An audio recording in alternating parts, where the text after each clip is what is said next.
అందరికీ నమస్కారం. నేను ఈరోజు చెన్నైలో ద ఫేమస్ టెంపుల్ అయిన మైలాపూర్ గుడికి వెళ్ళాను. చెన్నై వచ్చి మైలాపూర్ అనే ప్లేస్లో కపాలేశ్వర స్వామి టెంపుల్ గురించి తెలియని వాళ్ళు ఉండరు అనుకుంటున్నాను.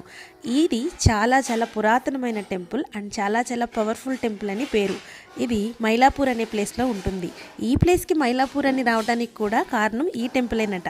ఇందులో ఉన్న అమ్మవారు స్వామివారి కోసం నెమలి అవతారంలో తపస్సు చేస్తే స్వామివారు ఇక్కడ వెలిసారని కదా.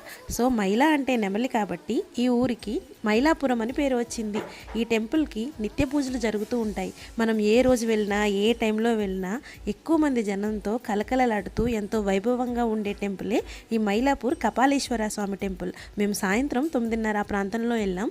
అప్పుడు చివరి అలంకరణ జరిగి ప్రసాదాలు పంచిపెడుతున్నారు. అలాగే మాఘపూర్ణమి కదా, చక్కటి ఫైర్ వర్క్స్ జరుగుతున్నాయి. మేము అదంతా అంత మంచి లైటింగ్తో డెకరేషన్తో చూసి మనసు పులకరించిపోయిందన్నమాట. దీనికి ఆనుకుని కోనేరు కూడా ఉంటుందండి. ఖచ్చితంగా విజిట్ చేయండి. చాలా ప్రశాంతమైన కోనేరు. ఇక్కడ పండగ స్పెషల్ ఏమో లైటింగ్స్తో అందంగా అలంకరించారు.